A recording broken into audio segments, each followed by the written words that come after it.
Туугандар, барыңыздарга салам. Бүгүн биз сиздер менен бинариум платформадан торговля кылабыз, пополнение кылабыз, вывод кылабыз, сигнал менен кантип торговля кылыш керек экенин тоже мен сиздерге көрсөтө кетемин. То есть бул видеону аягына чейин көрүңүздөр, туугандар, аябай полезный болот. Бинариум платформанын ичиндебиз. Бул менин эски долларовый аккаунтум. Азыр ушул аккаунтубузга биз сиздер менен пополнение кылабыз. Минимальное пополнение бизде азыр 2000 сом болот, туугандар. Так, давайте биз сиздер менен азыр пополнить басабыз, эмне менен пополнение кылабыз. Биз сиздер менен криптовалюта менен пополнение кылабыз, туугандар. Visa, Kiwi азыр иштебейт, туугандар, бардык эле жерде. То есть азыр Visa'да, MasterCard'да, Kiwi'де бүт эле жерде ограничение бар, туугандар. То есть запрет бар да. Азыр мисалы Европа менен плюс Россия, да. Россиянын ичинде туруп иностранный компанияларга акча перевод кыла албайт, же покупка кыла албайт, туугандар. То есть услуга ала албайт с помощью карта менен. Криптовалюта, туугандар, андай криптовалютанын ичинде андай запрет жок. То есть эң самый главный фишкасы криптовалютада бул запрета жок да. То есть бардык жерде азыр криптовалюта иштей берет. Даже если ограничения коюп коюшса, то есть по-любому иштей берет да. Ошол үчүн криптовалютанын безопасности ошончолук күчтүү болгон үчүн туугандар, криптовалюта аябай тез развиваться этип келет. Биз сиздер менен Tether TRC20 менен пополнение кылабыз, ушул криптовалюта менен. Кайсы обменник менен колдонобуз? Netex.kg деген сайт бар. Бул Кыргызстанда иштейт. Кыргызстанда да офистери бар. Эгерде крупный суммага пополнение кылып перевод кылам десеңиздер, бул жерде номерлери бар, ошолор менен сүйлөшүп офисине барып перевод кылсаңыздар болот. То есть же болбосо аккаунтуңарды толтурсаңар болот да. Итак, азыр биз сиздер менен Netex'тин главный кабинетибизге кирдик. Бул жакта регистрация өткөндөн кийин сиздер идентификация өтүшүңүздөр керек болуп калат. То есть ID паспорт керек ан үчүн. Идентификацияны профилдин ичинде өтсөңүздөр болот да. Профилдин ичинде паспортуңарды жөнөтөсүңөр. Болгон ошол. И идентификация өткөндөн кийин автоматически телефон номериңер профилге привязан болот. И ошол номер менен сиздер кийин пополнение кыла берсеңиздер болот. Любой терминалда о деньги приложениянын ичинде да пополнение кылсаңыздар болот. Ошол аркылуу биз менен пополнение кылабыз. Бул жерде пополнить баланс деген бар. Основной счетубуз бул жерде USDT болот, туугандар. То есть уже криптовалюта да. Криптовалюта менен баланс көрсөтүлүп турат. Биз сиздер менен азыр USDT кошелегибизга основной счетубузга толтурабыз. Мына жерде пополнить баланс деген бар, ошону басабыз. И бул жерде криптовалюта деген бар. То есть криптовалюта менен да пополнение кылсак болот, но биз сиздер менен о деньги менен пополнение кылабыз. Мынакей бул жерде о терминал, о деньги приложение, то есть мынакей терминалдардын названиялары, ушул брендтин терминалдары пополнение жүргүзөт да. Бул жерде еще fiat деген бар. Чтобы Visa менен толтуруш үчүн сиздердики USDT болуш керек. То есть долларовый счетуңуздар болуш керек. Visa ошондо гана пополнение кыла аласыздар. Терминалды колдонобуз биз менен. Азыр биз менен о деньги приложениябызга киребиз. Бул жерде уже баланс бар. И ошол балансты биз менен азыр Netex'ке перевод кылабыз. Кандай перевод кылабыз? Бул жерде так, поисковикти басабыз. И бул жерде англисче Netex деп жазсак чыгыш керек. Так, Netex.kg ушуну басабыз. И бул жерде көрүп тургандай эле номер телефона жазыш керек. Чтобы номер телефонду Netex'те добавить этиш үчүн идентификация өтүш керек, туугандар, кайталаймын. Биз азыр бул жерге өзүбүздүн номерибизди жазабыз и ошол номерге биз менен акчаны перевод кылабыз. Болгон ошол, туугандар, башка эч нерсе кылбайсыздар. Перевод болгондон кийин 5-10 мүнөттүн ичинде Netex кабинетиңерге акча түшкөн болот. Биздин балансыбыз уже толуктаныптыр. 2000 сомубуз 22 доллар болот экен. И азыр биз менен ушул акчаны бинариумга перевод кылабыз. Бинариумга кайра киребиз. Бул жерде мынакей Tether TRC20 деп турат, ушуну выбирать этебиз, туугандар. ERC20 эмес, TRC20 выбирать этебиз дагы. И бул жерде биз менен морике адрести копировать этебиз. И кайрадан Netex'ке кирип, и бул жерде биз менен вывод кылабыз да, мынакей USDT, бул жерде вывод деп турат, ошону басабыз. И бул жерде минимальная сумма вывода 10 доллар и комиссия 1 доллар, туугандар. Бул жерде сетти TRC20 выбирать этебиз, эң акырында турат мынакей, туугандар, TRC20. Дальше сумма отправления бул жерде 21 доллар дейбиз, анткени 1 доллар комиссия. Жок, 22 дейт экенбиз, туугандар. 22 десек бизге 21 доллар жөнөтүлөт да. 21 доллар биздин счетубуз пополнение болот бинариумда. И бул жерде номер USDT кошельканы жанагы эле копировать эткен адресибизди бул жака ставить кылабыз и продолжить басабыз. Болду, туугандар. Подтвердить баскандан кийин сумма отправка болот. Примерно 5-10 мүнөттөн 15 мүнөттүн ичинде бинариумдун счетубуз пополнение болот. После менин ссылкам аркылуу регистрация өткөндөн кийин сиздер мага ID жөнөтүшүңүздөр керек. После проверки ушинтип пополнение кыласыздар туугандар. Пополнение кылгандан кийин сиздерде Telegram группабыз бар бул жакта. Бул жакта күн сайын кечки саат 9-да мен сигнал жөнөтүп турам туугандар. Мынакей бүгүн торговля кылдык, да? Кандай сигналдар жөнөтүп турам? Мисалы, евро USD, мынакей бул жерде евро USD выше до 18 деген сообщение жөнөттүм. Сиздер сразу бинариумга киресиздер. Евро USD, да? Бул жерде евро USD валютный параны выбирать этесиздер дагы и время экспирации до 18 минут. Мынакей туугандар. 20-ны санабайбыз, биз сиздер менен только минутасын карайбыз. До 18 сигнал на повышение болчун. Биз сиздер менен на покупку сделка ачабыз, да, туугандар. Болду. Болгону күтөбүз. Мен анализ кыламын и өзүм дагы сделка ачамын туугандар. Ошол сделканы эле сиздер кайталайсыздар сигнал группада. Самое главное, интернетте, эгерде сиздер интернетти колдонууну вообще билбесеңиздер, да, то есть браузерде кандай регистрация өтүш керек, кандай пополнение кылыш керек, буга кичине убакыт керек. То есть кичине изилдеп коюңуздар, кичине как минимум бир жума чукулап көрүп үйрөнүп койсоңуздар туугандар, сиздер уже кийин түшүнүп каласыздар бат эле. Болгону кичине убакыт керек. Пополнение счетубузга түшүптүр. Азыр биз сиздер менен сделка ача берсек болот уже. Айтканда эле Telegram каналымда сигнал группа бар. Күн сайын жөнөтүп турамын. Кошулуңуздар келсе, мага Telegram каналга жазыңыздар.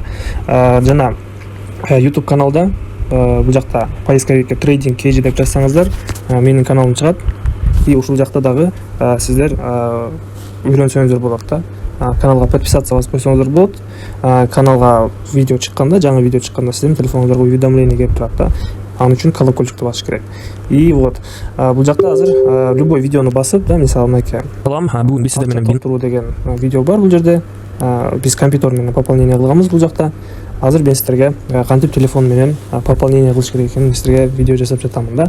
И плюс еще биз сиздер менен азыр вывод кылабыз. Комментарийга кирсеңиздер, бул жакта ссылкаларды тапсаңыздар болот. Бинариумдун сайттын ссылкасы менин телеграмым, да, бул жерде сразу прикрепленный болот. И ушул жакты басып мага сообщение жазып берсеңиздер болот. Азыркы эле акча салган сумманы азыр 1-2 сделка ачабыз и ошол сумманы биз сиздер менен кайра өзүбүздүн эле Netex кошелегибизге вывод кылабыз.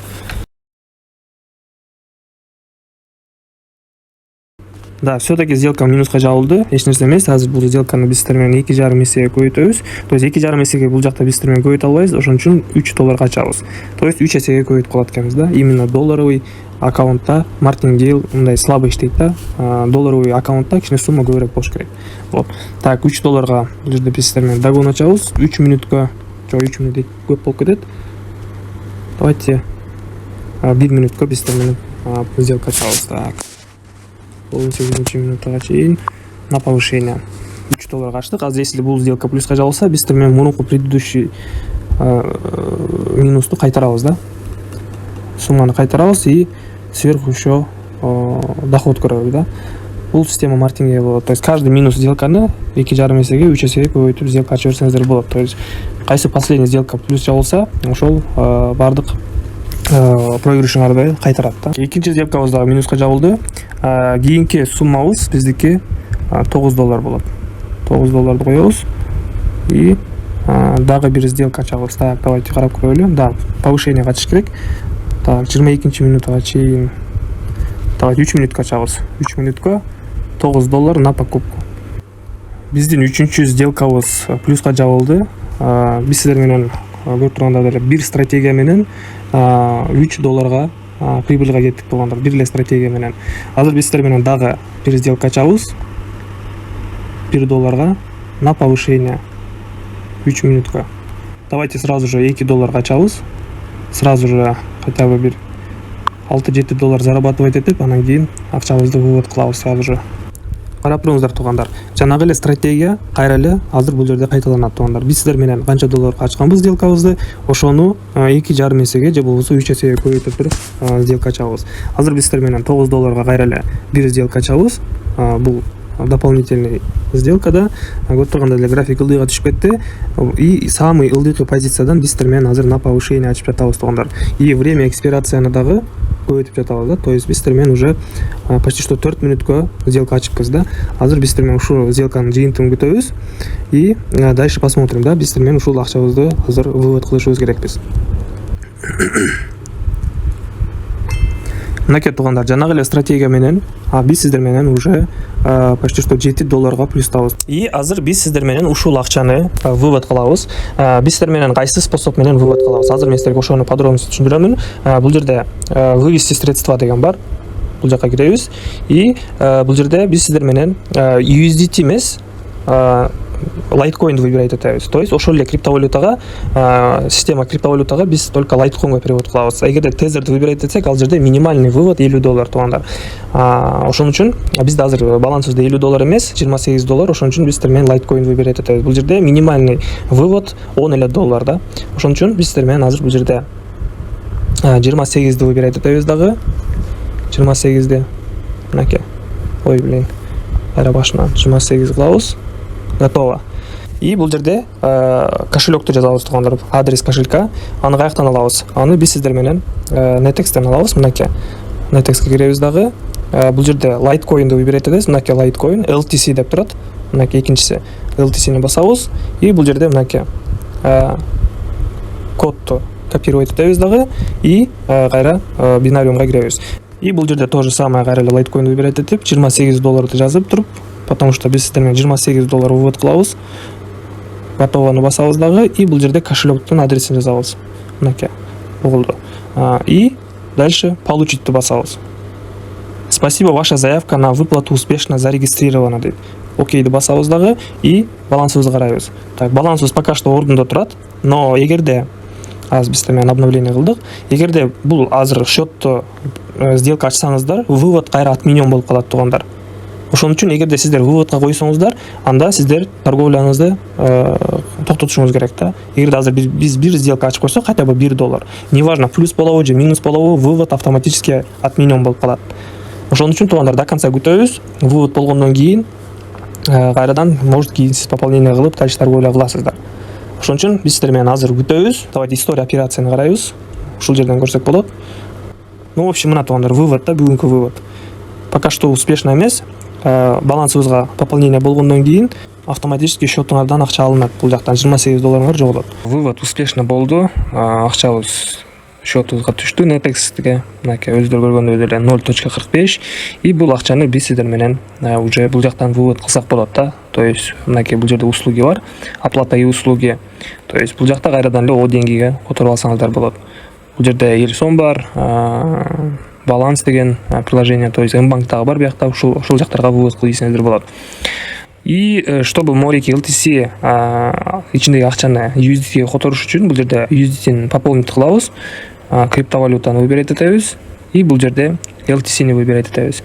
И бул адрести скопировать этебиз дагы и LTC'ни кайрадан ушул USDT кошелегибизге которуп ийебиз да. Так, азыр биз сиздер менен назад кылабыз и бул жерде вывод деген бар.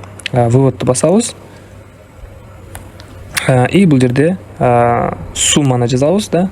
Сумма 0.45 9 дейбиз дагы. Болду. И бул жерде номер кошельканы жазабыз бул жака. Всё. Продолжить басабыз. Подтвердить кылабыз и акча жөнөтүлөт и кайрадан сиздерге балансыңыздар USDT'ге которулат. Ушинтип туугандар, пополнение кыласыздар, торговля кыласыздар, жана эле өздөрү көргөндөй эле бир стратегия менен биз сиздер менен где-то $8-7 зарабатывать эттик да, примерно бир 5-10 мүнөттүн ичинде бир эле стратегия менен. Ал стратегия Мартин Гейл.